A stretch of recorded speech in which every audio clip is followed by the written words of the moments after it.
Welcome, welcome, welcome. Welcome, goodies. And sorry for the late for this lecture. मैं इस lecture की late इस वजह से हुआ क्योंकि कल मेरे पीसी में कुछ तकनीकी खराबी आ गई थी और जैसे कि मैं क्लास नहीं बना पाया था, तो मैं आज कर दूँगा दोनों क्लास। आपको परेशानी नहीं तो चलो हमारा चैप्टर चालू करते हैं। तो हमारा कौन सा चैप्टर है? सूरदास के पद। और मुझे पता चला कि जो मैं पीडीएफ डाल रहा हूँ ना, उनकी लिंक आप तक पहुँच नहीं रही। तो आप चिंता मत कीजिएगा, मैं आपको सारे चैप्टर्स की पीडीएफ की लिंक एक साथ डाल दूंगा जो आप ओपन कर सकेंगे। ठीक है, अब हम चालू करते हैं हमारा पहला चैप्टर क्षितिज बुक का।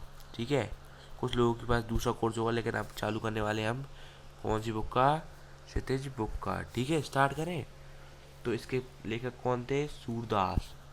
इसके लेखक कौन थे? इसके लेखक थे सूरदास जी। ठीक है, इसके लेखक सूरदास जी थे।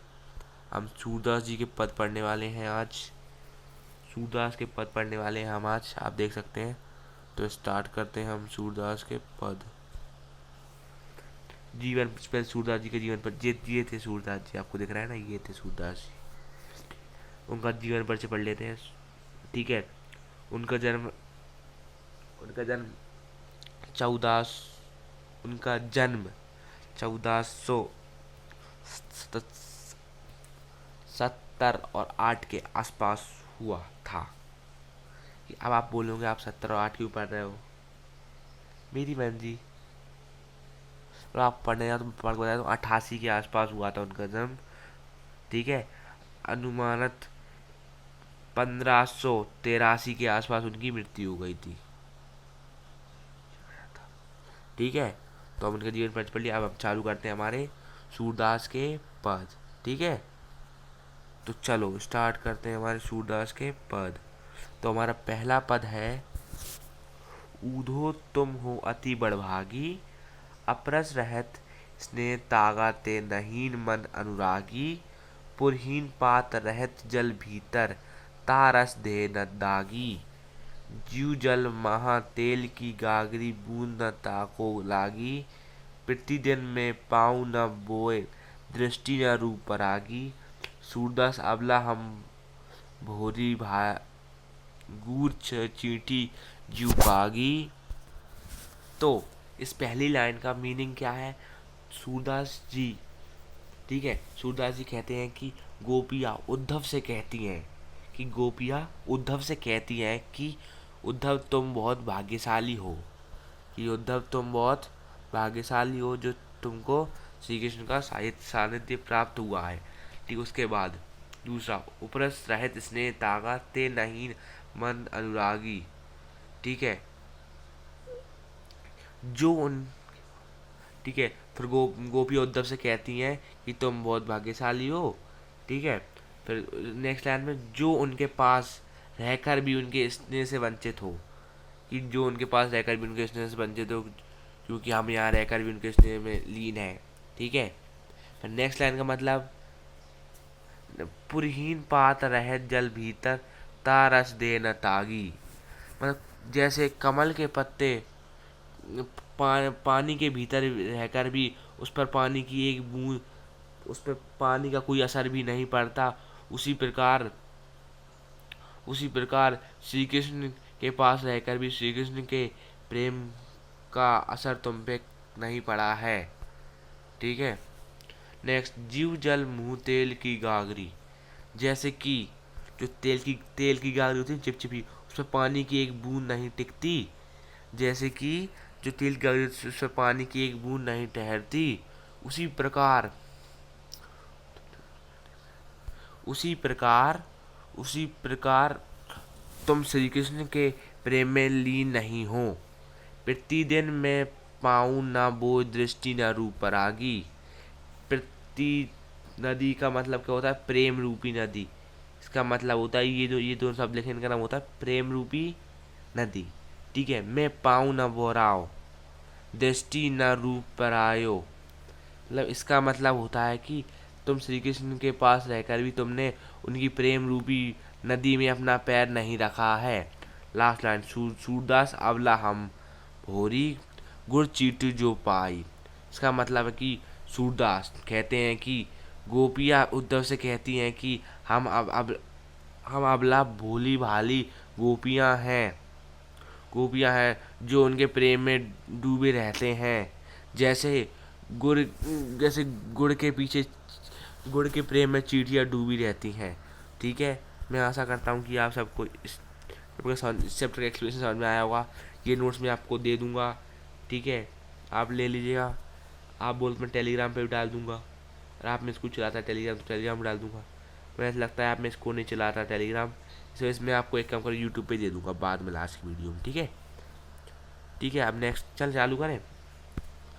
फिर दूसरा पद है सूरदास का, दूसरा पद है, इसमें क्या कहते हैं वो, इसमें कहते हैं चलो मन की मन ही मांझ रही, कहिए जाई कौन पे ऊधम ना ही परत कही, अवधि आधार आस आवन की तन मन विथा रही, अब इन जोग सदेशिन सुनी सुनी बिरहनी विरह दही, चाहती हूती गुहार जित ही है उत में धार वही, सूरदास अब धीर धराई क्यों मर्यादा ना लही। ठीक है, इसका मतलब है कि मन की मन में रह गई, मतलब गोपियाँ उद्धव से कहती हैं कि उनकी मन की बात मन में ही रह गई, क्योंकि श्री कृष्ण कहाँ चले गए, अयोध्या नहीं, कहाँ चले गए बताओ, श्री कृष्ण बताओ, कहाँ, वृंदावन वापस चले गए श्री कृष्ण वृंदावन। ठीक, उसके बाद सेकंड लाइन का मतलब देखते हैं हम। चल दूसरा कलर सेलेक्ट कर लेता हूँ। सेकंड लाइन का मतलब देखते हैं हम। सेकंड लाइन का मतलब, ठीक है, हे उद्धव हम आपकी मन की बात किसी से कहें, उनके समान और कोई नहीं है। कि वो उद्धव से कहती हैं कि वो अपनी मन की बात किसी और से कहें, उनके समान कोई नहीं है। और फिर तीसरी लाइन का मतलब है इस वाली का, अवधि आधार आस आवन की, हम श्री कृष्ण के होने की आस में हम हर समय, हमारा समय निकल रहा है, कष्ट तन और हमारा कष्ट तन मन में हो रहा है और हम उसको सहन करते जा रहे हैं। ठीक है, फिर नेक्स्ट लाइन का, अब इन जोग सदिश सुनी, हे उद्धव जब से हमने तुम्हारा यह योग संदेशा सुना है, जब से ही हमारे अंदर क्रोध की भावना उमड़ पड़ी है। ठीक है, इसका भी हो गया, चाहती ऊती गुहार जिती है उत में धार रही, जो श्री कृष्ण हमारी समस्या दूर करते थे, वही उन्होंने हमारे लिए संदेशा भेजा है। गोपियाँ उद्धव से कहती हैं, जो जो बताओ कि हम जिन श्री कृष्ण की उल्लंघन नहीं, कब तुम बताओ उद्धव कि हम श्री कृष्ण के लिए कब तक धीरज रखें करना चाहिए, वे हमें कष्ट दे रहे हैं, हम कब तक उनकी प्रतीक्षा करें। ठीक है, तो ये हमारा ओवर हो चुका है, इसमें कोई डाउट नहीं होगा, आपको पता ही है। हम नेक्स्ट चालू करते हैं। ठीक है, इसमें एक कॉमन वर्ड्स है, आप ये कॉमन वर्ड्स देख लीजिए। इसको मैं ज़्यादा जूम नहीं करूँगा क्योंकि इसमें कॉमन वर्ड्स लिखे हैं जो आपको ज़रूर देखना चाहिए। ठीक है, हमारे हरियारिल की लकड़ी, हमारे हरियारिल की लकड़ी, गोपियाँ उद्धव से कहती हैं कि उनको श्री कृष्ण हारिल में एक पक्षी होता है, उसकी मुंह में दबी हुई लकड़ी के समान लगते हैं। ठीक है, मन क्रम वचन नंद और दड़ी की करी पकारी, वह कहती हैं कि उन्होंने नंद बाबा के नंद को अपने हृदय में कस के पकड़ रखा है, हृदय में समाया हुआ है। फिर नेक्स्ट लाइन का मतलब देखते हैं हम, जागत सोवत दिवस, वो कहती हैं कि जागते हुए, सोते हुए, सपने में, दिन में, रात में हम काना काना का नाम पुकारते रहते हैं। फिर नेक्स्ट सुनत जोग लागत, इस योग संदेश को सुनकर ऐसा लगता है कि हमने कड़वी ककड़ी खा ली है, यह कड़वी ककड़ी के समान ये लग रहा है, किसी श्री कृष्ण के अलावा किसी और की आराधना करने जैसा लग रहा है। ठीक है, सो तो व्याधि हमको ले जाए। तो गोपी उद्धव से कहती हैं कि उद्धव, तुम हमारे लिए एक योग नामक बीमारी लेकर आए हो। हमने कभी इस बीमारी के बारे में ना सुना ना कभी देखी।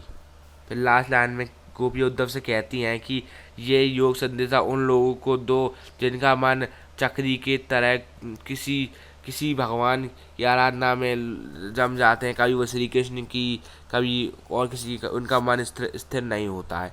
तो आपको समझ आ गया हो तो हम नेक्स्ट स्लाइड पे चलते हैं, 6 स्लाइड पे। ठीक है, 2 मिनट वेट करिए आप। तो हम इसको चालू करते हैं। ठीक है, पहली लाइन, हरि ने राजनीति पढ़ी आए। मतलब जो गोपियाँ कहती हैं उद्धव से कि श्री कृष्ण ने राजनीति पढ़ ली है। फिर सूझी बात कहत समाचार सब पाए। फिर वो गोपियाँ उद्धव से कहती हैं, हे उद्धव, तुम्हारी बात से हमें पहले ही समझ आ गया था कि हमने यह समाचार पढ़ा है। ठीक है, इन अति चतुर होती महिलाएं। फिर गोपियाँ उद्धव से कहती हैं कि पहले से ही श्री कृष्ण बहुत चतुर थे, अब तो उन्होंने गुरु ग्रंथ पढ़ लिया, अब तो वो और चतुर हो गए होंगे। बड़ी बुद्धि जानी हो जिनकी योग संदेश राय। यह योग संदेश उन्होंने भेजा है, यह उनकी बड़ी बुद्धि की निशानी है। उद्धव, भले लोग अब आगे के पर हित डोलते जाएं। इस नेक्स्ट लाइन का मतलब है कि वो उद्धव से कहती हैं कि पहले के लोग बहुत भले होते थे, जो एक दूसरे के भले भले के बारे में सोचते थे। फिर नेक्स्ट, गोपी उद्धव से कहती हैं कि जब श्री कृष्ण मथुरा गए तो वो हमारे मन भी ले गए, उनसे कहो कि वापस देकर जाएं। फिर नेक्स्ट लाइन का मतलब है कि उद्धव से कहती हैं कि वे श्री कृष्ण जो जो हमेशा हमसे धर्म करते थे, वो हमसे अन्याय क्यों कर रहे हैं। फिर लास्ट लाइन में गोपियाँ कहती हैं कि राजा का धर्म होता है प्रजा की रक्षा करना, ना कि उनको सताना, लेकिन श्री कृष्ण हमको क्यों सता रहे हैं। तो हेलो गाइस, आज का हमारा चैप्टर हो चुका है ख़त्म। तो ठीक है, bye bye guys, have a nice day, bye bye, I have sign if.